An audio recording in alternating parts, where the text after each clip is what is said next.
whether through the legitimate oil sale by the federal government and now the outrageous and audacious stealing and refining, Nigeria's sweet crude is having a sore commentary in recent times.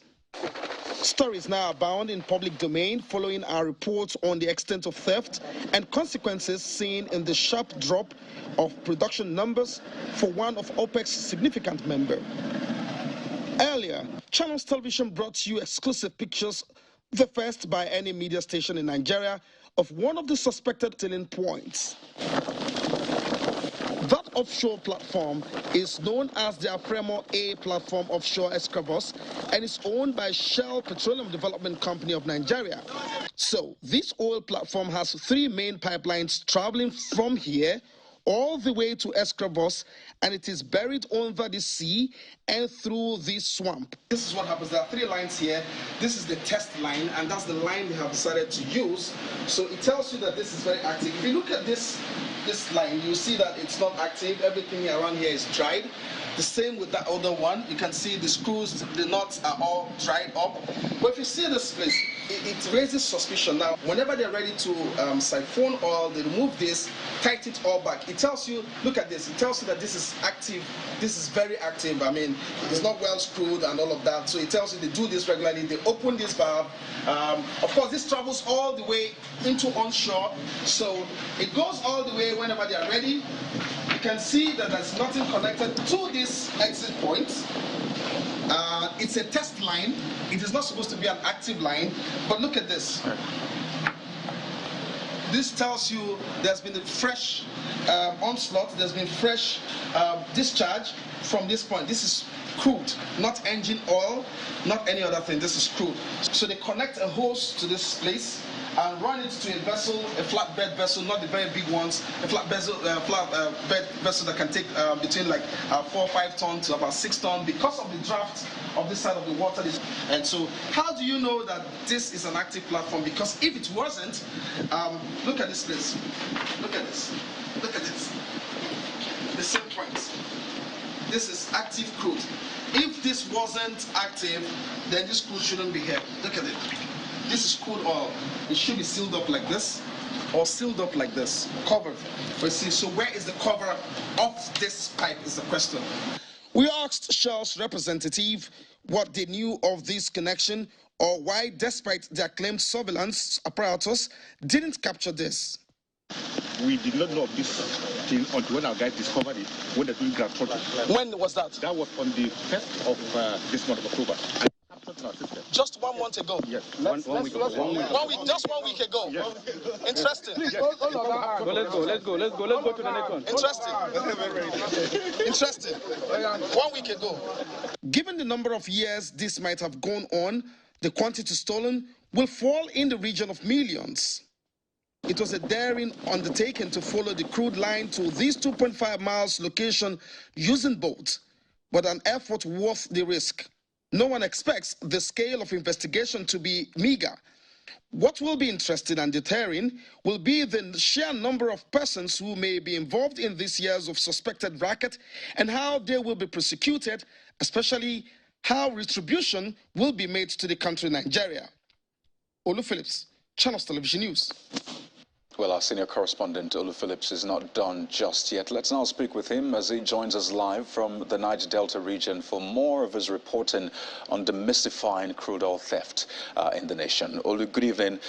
Clearly an experience for you. Can you just help us understand? I mean, having been with the team trying to get to the root of this, it's an experience of a lifetime. Some will even say it's a reporter's delight just to get to the root of this. Behind the scenes, what more can you tell us about what you've discovered? Well, the truth is that for lack of better words, we're in a dire strait as far as our oil industry is concerned. The numbers of production are down, and the JV partners know this. I hope this is not the reason why a lot of them are divesting and leaving this country. At the back end here in the community, we've had a lot of tremendous support from the local community people and the security agencies.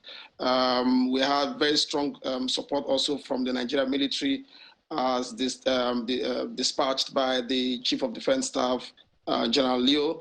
We've also had support from the private security, the Tantita security guys, who have been helping us with our movement and our moves so that these things are done in the way they can be done so that we can get the kind of results or show the kind of things that we're showing.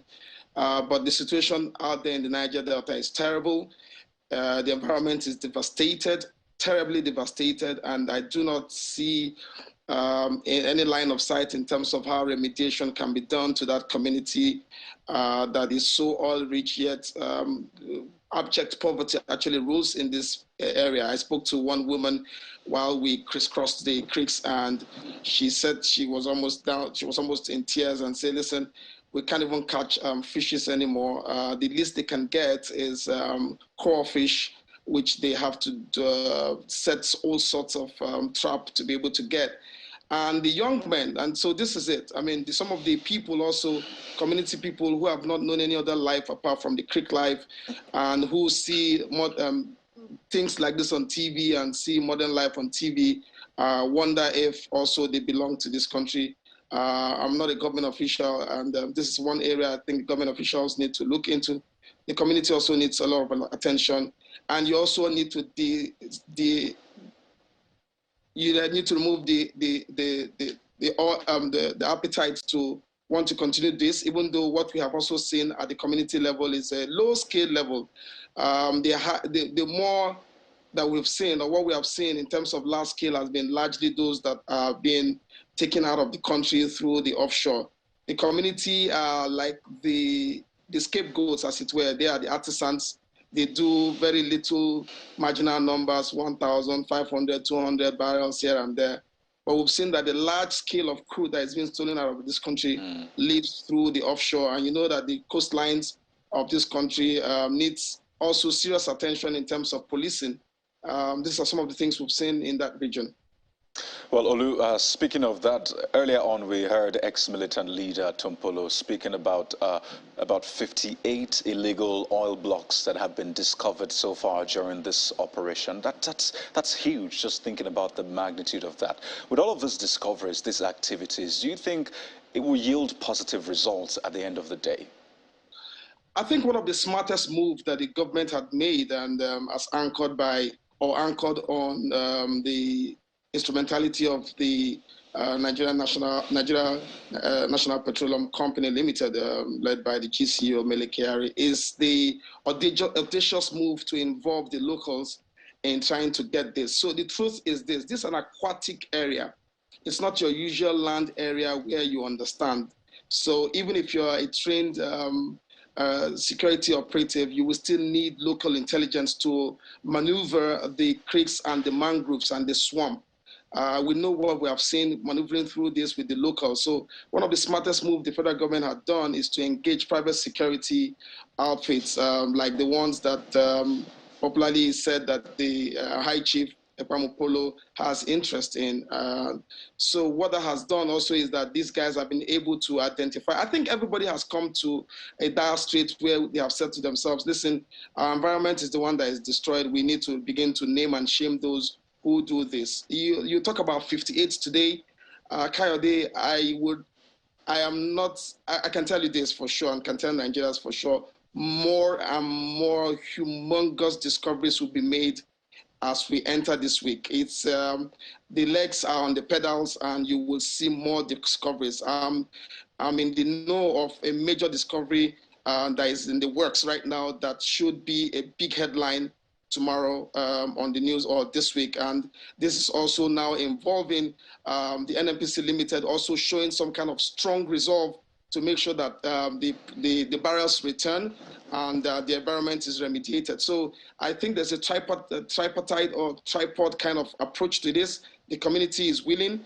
The journalists, as represented by myself and my team, and the management of Channels Television, and the military, of course, the federal government, seem to want to see this come up back. We are shamelessly doing, for lack of a better word, we've done less than 1 million. We can't even meet our OPEC quota. So we need to get the barrels back. We need to earn. I tell you something, for a line like Escravos line or the Bonny Terminal, for instance, that has been shut since about February this year, that terminal alone does close to about 300,000 barrels a day. So what that tells you is that if it produces about, if the lines are fired on and it produces about 250, in about 1 week you have more than a million barrels of oil. Right. What that tells you is that if you multiply that by $100 crude price today, in 1 week, that's one cargo, that's $100 million.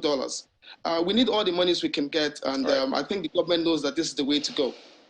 Well, our senior correspondent, Olu Phillips, giving us an update on his findings on the scourge of oil theft in the Niger Delta region. Thank you so much for your reportage. We'll definitely be expecting more from you. Thank you very much.